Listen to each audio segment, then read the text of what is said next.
You are listening to RudolfSteinerAudio.com. If you are listening to the podcast of this, it is located at rudolfsteiner.podbean.com. Please consider becoming a patron. Lecture 11 from the lecture cycle by Rudolf Steiner entitled The Gospel of St. John and its relation to the other Gospels. The synopsis: How human ego penetrates and is active in sheaths. Maternal and paternal elements. Parenthesis, maternal astral and etheric, paternal physical and ego. Parenthesis. Historical necessity for passing beyond endogamous marriage and for dissolution of blood ties. Transition from love engendered by blood ties to love in the soul. Christ love. Intervention of Christ making possible new kind of love. Discord among men due to as yet negligible penetration of Christ impulse. Without Christ, world and man would be as Darwinism paints them. Possibility of inner concord given by Christ. Ancient sages called for harmonization of male and female elements in man. Special horror of patricide. Old initiation as withdrawal of ego, killing father and marrying mother. Oedipus myth. Uniting with folk soul. Maternal element. Marriage in Cana as true image of relation between paternal and maternal. Story of Judas Iscariot. Scene of crucifixion. Meaning of Christ's instruction to John to unite with the mother. Lecture 11.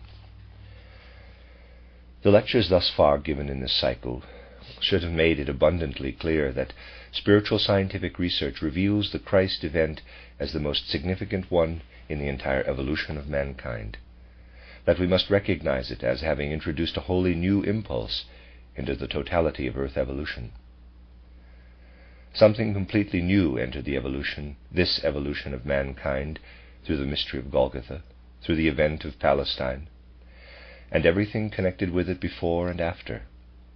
And human evolution must needs have taken a totally different course had the Christ event not intervened.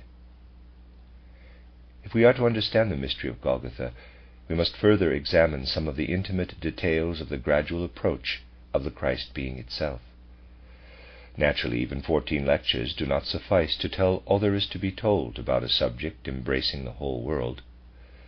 The author of the John Gospel pointed this out when he said that there was much more to be told, but that the world could not contain the books needed to tell it.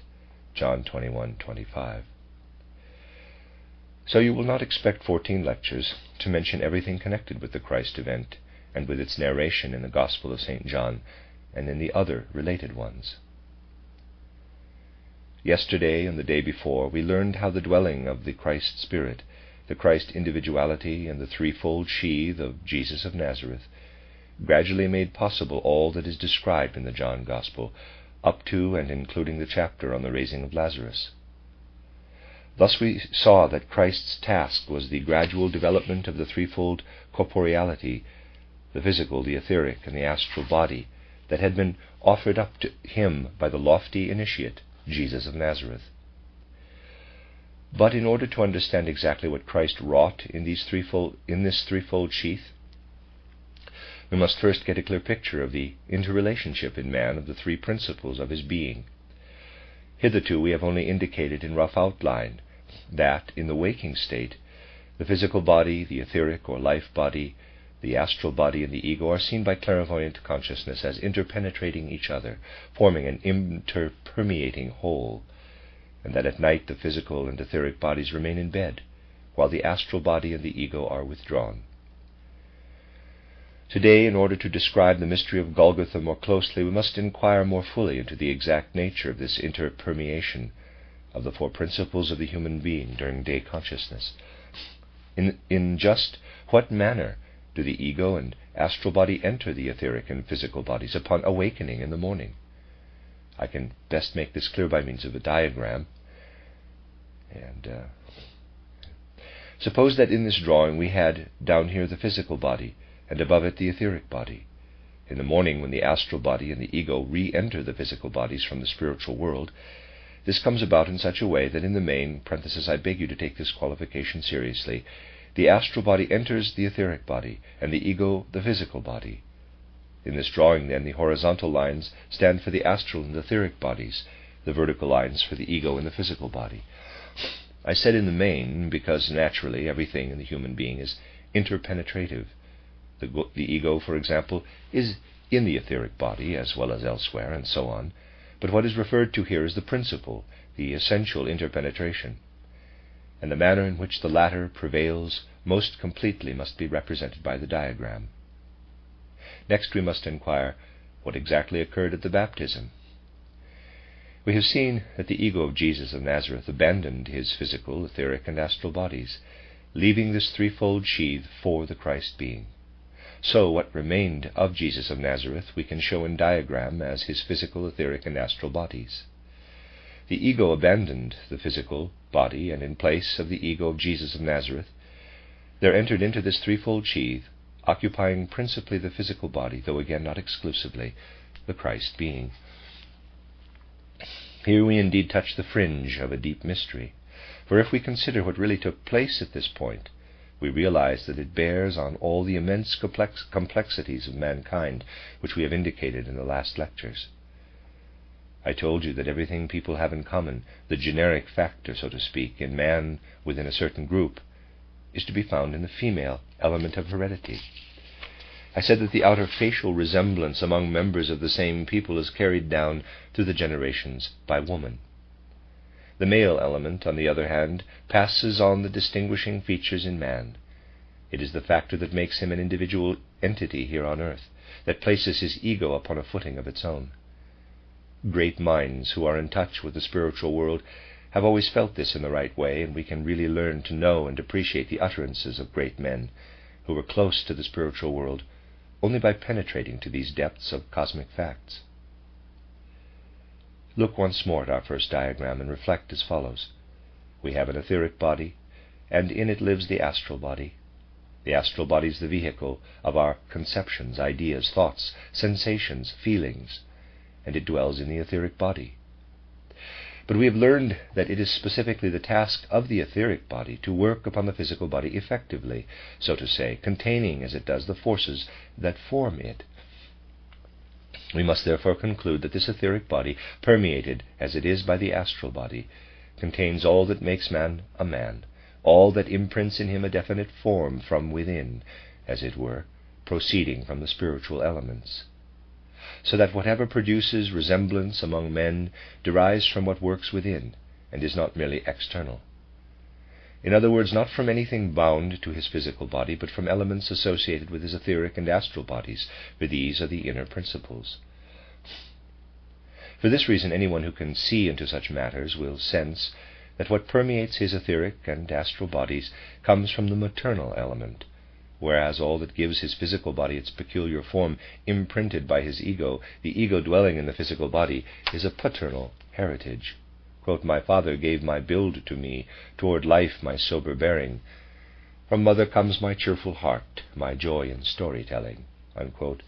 Footnote from Same Zenyin, I don't think I pronounced that correctly, 632 in Poems, Volume 3, first section, published by H. Dünzer, Kirchner, German National Literature, Goethe's Works 3, Volume 3, number 1, end footnote. These words spoken by Goethe are an interpretation of what I showed in the diagram. Quote, "From my father I have my stature," unquote, refers to what develops from the ego and the imagination. The gift of storytelling, inherited from the mother, has its being in the etheric and astral bodies. Verses by great poets are in no way adequately grasped by those who think they have understood them by means of trivial human concepts. But now we must apply what we have illustrated to the Christ event. From this point of view we must ask, what would have happened to mankind if the Christ event had not taken place? If it had not occurred, the course of human development would have continued as we saw it commence with the post-Atlantean time. We learned that in very old times civilization rested upon a form of love closely linked with tribal relationship, with consanguinity. Those related by blood loved each other, and we saw how in the course of human evolution this bond was increasingly torn. Now let us pass from the earliest days of human evolution to the time of Christ Jesus' appearance. While in most ancient epochs marriage was always consummated within one and the same tribe, you will find that during the Roman dominion, and that is the time of the Christ event, the custom of endogamy was increasingly ignored, that a great variety of peoples were thrown together as a result of the Roman expeditions, and that the, quote, close marriage, unquote, had very largely to give way to exogamy, the distant marriage. It was necessary for blood ties to lose their strength in the evolution of mankind, because men were destined to take their stand upon their own ego. Assuming now that Christ had not come to provide new forces, to replace the old love engendered by blood ties with a new spiritual love, what would have happened? In that case, love, the factor that brings men together, would gradually have vanished from the face of the earth. The love that unites men would have perished in man's nature. Without the Christ, the human race would have lived to see the dying out of love of one person for another. Men would have been driven into their own segregated individualities. Looked at only from the point of view of external science, these things do not disclose the profound truths underlying them. If you were to examine, not chemically, but by means at the disposal of spiritual research, the blood of present-day man and compare it with that of people who lived several thousand years before the appearance of Christ, you would find that it had changed, had taken on a character tending to make it less and less a vehicle capable of bearing love. Imagine, in ancient times, a man of insight who could see deep into the course of human development, who could foretell what would needs come to pass should only the one antiquated tendency persist without the intervention of the Christ event. How would the course of future evolution present itself to an initiate of that sort? What images would he have had to evoke in the human soul to indicate what would happen in the future if love in the soul, the Christ love, failed to replace the love arising from blood ties in the same measure as the latter disappeared? He had to say, if men become ever more isolated, more hardened in their own ego, if the lines separating souls become ever more marked, so that souls understand each other less and less, then men of the outer world will fall increasingly into discord and contention, and the dissension of all against all will usurp the place of love on earth. And this is indeed what would have ensued if evolution had proceeded on the basis of blood relationship without the intervention of Christ. All men would inevitably have been involved in the conflict of all against all, which will come to pass in any case, but only for those who have not become imbued in the right way with the Christ principle. That is what a prophetic seer beheld as an end of the earth evolution, and well could it fill his soul with terror. Souls no longer understand each other, hence they must rage soul against soul. I have explained that only gradually can men become united through the Christ principle.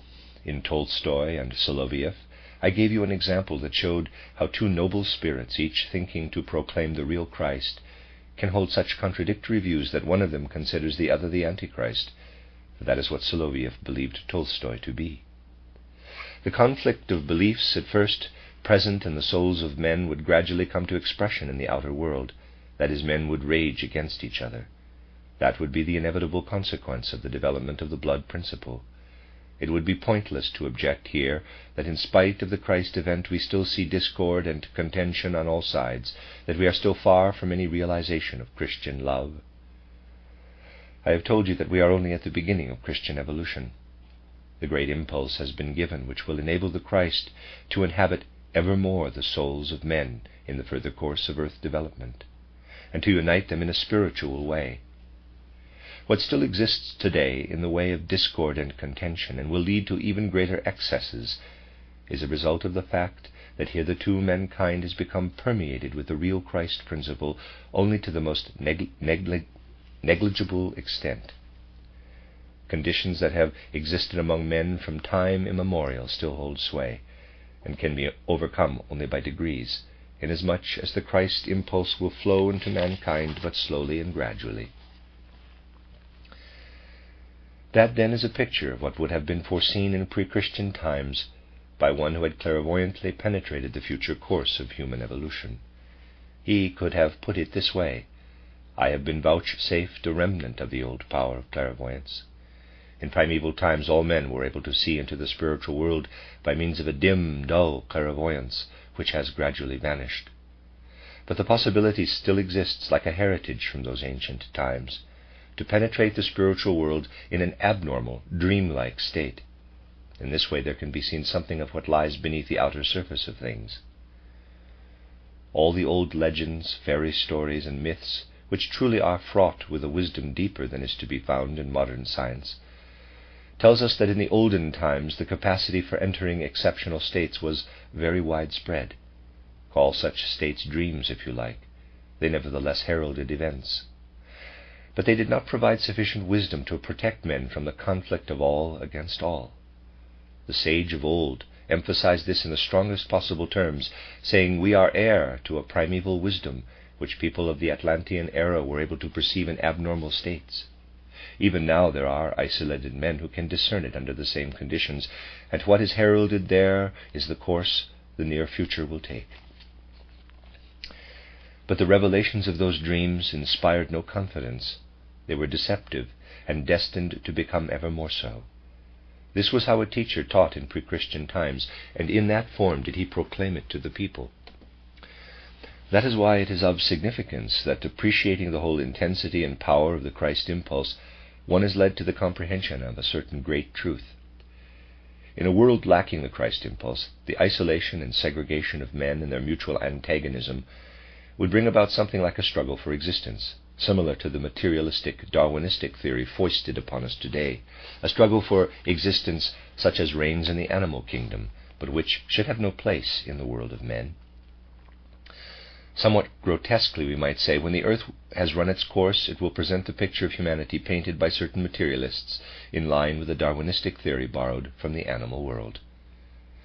Today, however, when applied to mankind, this theory is wrong. It is correct for the animal kingdom, because there no impulse governs which could transform discord into love. Through his deed, Christ as a spiritual force in humanity will refute all materialistic Darwinism. But in order to grasp this, one must understand that in the outer sense world, men can eliminate the antagonistic attitude arising from their differences of opinion, feelings, and actions only by combating and adjusting within themselves all that would otherwise flow out into the external world. No one is going to quarrel with a different opinion in the soul of another if he first fights against all that must be combated in himself, if he establishes harmony among the various principles of his being. He will confront the outer world as one who loves, not as one who quarrels. It is all a matter of diverting the conflict from the outer world to the inner man. The forces holding sway in human nature must battle each other within man. Two conflicting opinions must be looked at as follows. This is one opinion. It is tenable. That is the other. It is also tenable. But if I recognize only the one and consider justifiable only what I want, resisting the other, then I shall be involved in a struggle on the physical plane. To affirm my own opinion alone is to be selfish. To consider my actions the only justifiable ones means being egotistical. If I consider the other man's opinion and endeavor to create harmony within myself, my attitude toward the other will then be a very different one. Only then will I begin to understand him, diverting external strife into another channel. The harmonizing of inner human forces, that would be another way of expressing the idea of progress in the evolution of mankind. The possibility of inner concord, of finding the way to harmonize the resisting forces within, this had to be bestowed upon man by the Christ. Christ gives man the power, first of all, to eliminate discord within himself. Without Christ, this could never be achieved. In respect of outer strife, the ancient pre-Christian people rightly looked upon one special form of it as the ultimate horror, the child's strife against father and mother. Also in the days when men knew what course evolution would take, lacking the Christ impulse, patricide was considered the most terrible and abhorrent of all crimes. That was made very clear by those wise men of old who foresaw the coming of Christ. But they also knew what the inevitable result would be in the outer world if the battle were not first waged in man's own soul. Let us examine our own inner nature. We have learned that where the etheric and astral bodies interpenetrate, the mother holds sway, while the father comes to expression in the ego-permeated physical body. In other words, the mother, the female element, governs in all that pertains to the traits we share with others, to the generic, to all that constitutes our inner life insofar as it expresses itself in wisdom and in conceptions. Whereas every quality arising from a union of the ego and in the physical body, in the externally differentiated form, all that makes man an ego derives from the father, the male element. What is it then, above all things, that the ancient sages who thought along these lines had to demand of men? They had to insist on a clear understanding of the relation of the physical body and the ego to the etheric and astral bodies, on a mental grasp of the maternal and paternal elements. By reason of having an etheric and an astral body, man has the mother principle in him. In addition to his outer mother, the mother of the physical plane, he has, so to speak, the maternal element within him, the mother. Besides his physical father, he has within him the paternal element, the father. The proper adjustment of the relation between this inner father and inner mother is something that was held up to men as a lofty ideal to strive for. Failure to harmonize these two elements inevitably results in spreading discord from within out into the physical world with devastating consequences. Therefore, said this old sage, man's task is to bring about harmony within himself, between the paternal and the maternal elements. If he does not succeed, there will appear in the world what we must recognize as the ultimate horror. What we have just expressed in anthroposophical phraseology, so to say, was proclaimed to mankind by the ancient sages somewhat as follows. In primeval times we inherited a primordial wisdom. Even today men can participate in it when in an abnormal state.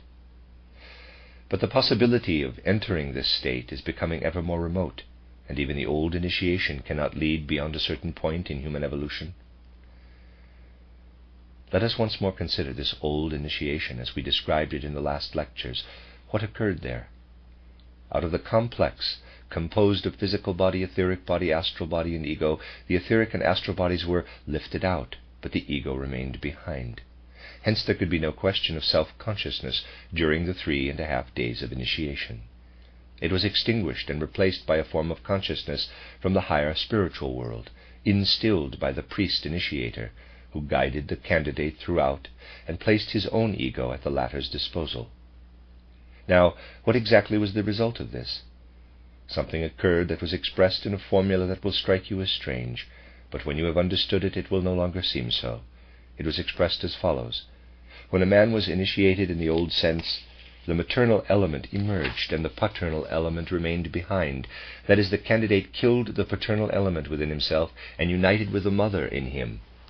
In other words, he killed his father within him and wedded his mother. So when the old initiate had lain 3.5 days in the lethargic state, he had united with his mother and had killed the father within himself. He had become fatherless, and this had to be so, for he had to renounce his individuality and dwell in the higher spiritual world. He became one with his people. But what lived in his people were precisely expressed by the maternal element. He became one with the entire organism of his people. He became exactly what Nathaniel was, what was always designated by the name of the people in question, in Jewry an Israelite, among Persians a Persian. There can never be any wisdom in the world other than the wisdom proceeding from the mysteries. No other is possible. Those who learn the corresponding wisdom in the mysteries become messengers for the outer world, and the latter learns from them what is beheld in the mysteries. But it was acquired in line with the old wisdom, which was attained by means of uniting with the inner mother and killing the father in oneself. But this hereditary wisdom cannot help man past a certain point in evolution. Something different, something wholly new had to replace the old wisdom. Had mankind continued indefinitely to receive the old wisdom gained in this way, it would have been driven, as already stated, into the conflict of all against all. Opinion would be arrayed against opinion, feeling against feeling, will against will, and that terrifying, gruesome image of the future, where man would unite with his mother and kill his father, would come true. All this was portrayed in pregnant pictures, in great and mighty images, by the old initiates, who, though initiated, looked for the coming of Christ. And the imprint of this wisdom of the pre-Christian sages has been preserved in the legends and myths. We need only recall the name of Oedipus. Here we can relate something in which the ancient sages expressed what they had to say on the subject. The old Greek legend, presented in so mighty and grandiose a way by the Greek tragedians, runs as follows. There was a king in Thebes, and his name was Laios. His spouse was Jocasta. For a long time they had no progeny. Then Laios inquired of the oracle of Delphi whether he could not be vouchsafed a son, and the oracle gave him the answer, "If thou wilt have a son, it will be one who shall kill thee." In a state of intoxication, that is, in a state of dimmed consciousness, Laios, that's his name, Laios begot a son. Oedipus was born. Laios knew that this was the son who would kill him. He therefore resolved to abandon the child, and in order to ensure his complete annihilation, he caused his feet to be pierced. Then he was left to die. But a shepherd found the child and took pity on him. He brought him to Corinth, and there Oedipus was reared in the royal household. When he was grown, he learned of the oracle's prophecy, that he would kill his father and wed his mother. There was no escaping it. On account of being taken for a king's son, he had to leave the place where he was reared. On his way he met his real father, and without recognizing him, killed him. He came to Thebes, and because he was able to answer the Sphinx's questions and solve the riddle of the grisly monster who led so many to their death, the Sphinx had to kill itself. Thus, for the time being, Oedipus was his country's benefactor. He was made king and received the queen's hand in marriage, his mother's hand. Without knowing it, he had killed his father and united with his mother. He now ruled as king, but by reason of having acquired his rule in this way, and of the horror that clung to him, he brought untold misery upon his country. In Sophocles' drama we finally encounter him as blinded, as one who has destroyed his own eyesight. This is an image that originated in the old temples of wisdom, and what was meant to be expressed by it was that, in a certain respect, Oedipus could still make contact, in the old sense, with the spiritual world. How had he arrived at a relationship with the spiritual world? His father had consulted the oracle. Those oracles were the last heritage of the old clairvoyants, but they were powerless to establish peace in the outer world. They could not provide the harmony between the paternal and the maternal elements which man was to attain. The circumstance that Oedipus solved the Sphinx riddle indicates that he was intended to represent the sort of man who had acquired a certain old type of clairvoyance simply through heredity. That is, he knew the nature of man to the extent to which the last remnants of the old primordial wisdom could provide such cognition. But never could it suffice to stem the raging of man against man, as symbolized by the patricide and the union with the mother. Although in touch with primordial wisdom, Oedipus is unable, by its means, to see through the coherence of things. This old wisdom no longer induces seership. That is what the old sages wanted to proclaim. Had it bestowed vision in the sense of the old blood ties, then the blood would have spoken when Oedipus confronted his father and his mother. But the blood no longer spoke. That is a graphic presentation of the disintegration of primordial wisdom. What had to happen in order that once and for all the inner harmonious balance might be found between the maternal and paternal elements, between man's own ego possessing the father element and the mother principle? The Christ principle had to come. And now we can peer from still another angle into certain depths of the marriage in Cana of Galilee. We are told, quote, "The mother of Jesus was there, and both Jesus was called and his disciples to the marriage," unquote. Jesus, or better, Christ, was to be the great example for humanity of a being who had achieved the inner concord between himself, that is, his ego, and the mother principle. At the marriage in Cana of Galilee he indicated, quote, "Something passes from me to you," unquote. This was a new form of passing from me to you. It was no longer in the old sense, but implied a renewal of the whole relationship. It meant the lofty and enduring ideal of inner balance, achieved without first killing the father, without withdrawing from the physical body. It meant finding the balance with the maternal principle in the ego. Now the time had come when the human being learns to combat within himself the excessive power of egotism, of the ego principle, when he learns to correlate it with the maternal principle holding sway in the etheric and astral bodies. So we find in the marriage in Cana a beautiful image of the relation of the ego, the paternal principle, to the mother principle. It represents the inner harmony, the love that exists in the outer world between Christ Jesus and his mother. It was intended as an image of the harmonious inward balance between the ego and the maternal principle. This had not existed previously. It came about through the deed of Christ Jesus.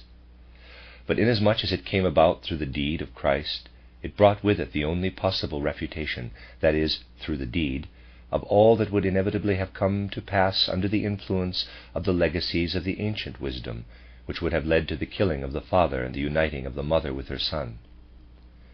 Just what is it that the Christ principle combats? The old sage, contemplating the Christ and comparing the old way with the new, could put it this way. If the union with the mother is sought in the old way, no good can result for humanity. But if it is sought in the new way, as shown in the marriage at Cana, if man unites with the astral and the etheric bodies dwelling within him in this way, then salvation and peace and fraternity will spread among men more and more as time passes, and the old principle of killing the father and wedding the mother will be resisted. So the antagonistic element which the Christ had to eradicate was not the ancient wisdom. The latter did not need to be combated. It lost its power on its own and gradually exhausted itself. We see how people like Oedipus fall victim to discord precisely by putting their faith in it. On the other hand, the evil would not cease of itself if the new wisdom were ignored. That is, if people clung rigidly to the old principle and remained insensible to the manner in which the Christ impulse acts.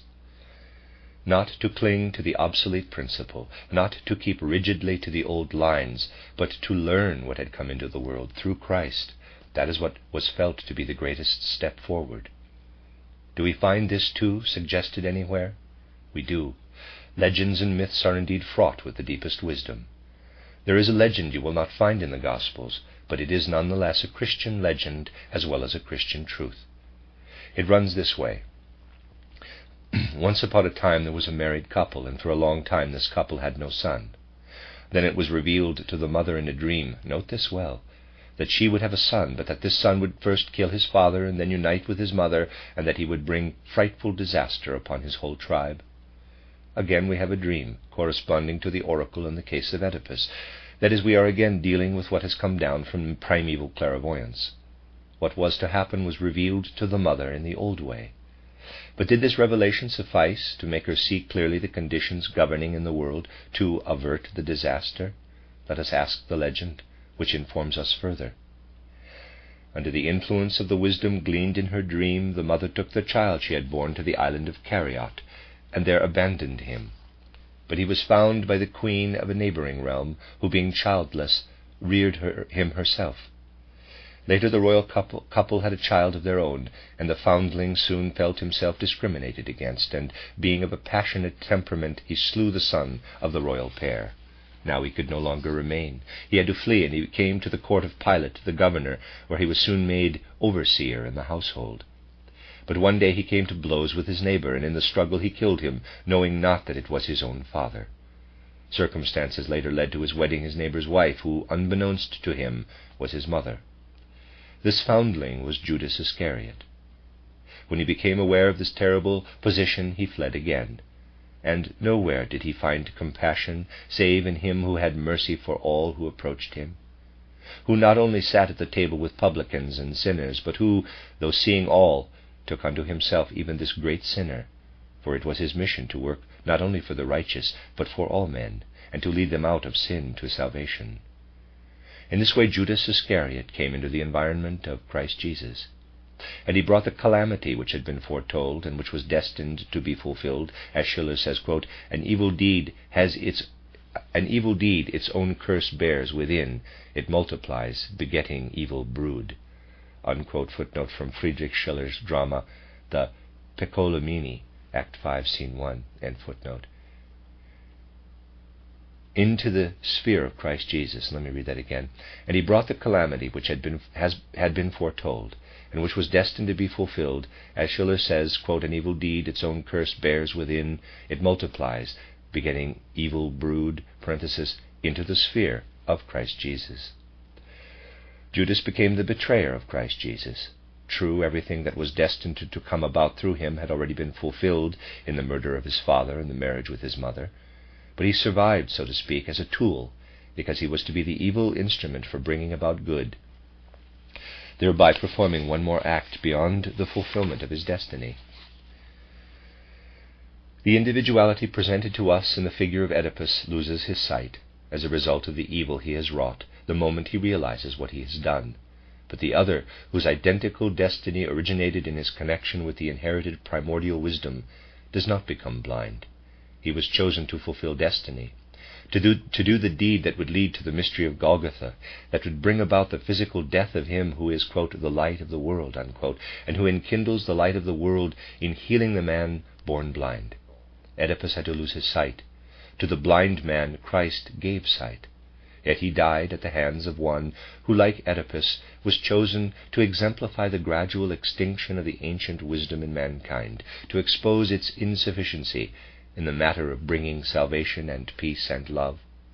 For these to come, the Christ impulse was indispensable, and the event of Golgotha had to take place. There had first to come about something whose outer reflection is shown us in the relation between the Jesus Christ ego and his mother at the marriage in Cana of Galilee. And one thing more was needed as well. The writer of the John Gospel describes it as follows. There beneath the cross stood the mother, and there stood the disciple, quote, whom the Lord loved, unquote, Lazarus John, whom he himself had initiated, and through whom the wisdom of Christianity was to be handed down to posterity. He through whom man's astral body was to be so powerfully influenced as to render it capable of harboring the Christ impulse. There in the human astral body the Christ principle was to live, and it was John's mission to pour the Christ principle into this astral body. But in order that this might come to pass, this Christ principle, raying down from the cross, had still to unite with the etheric principle, with the mother. That is why from the cross Christ called down the words, quote, from this hour forth this is thy mother, and this is thy son. John 19:26-27.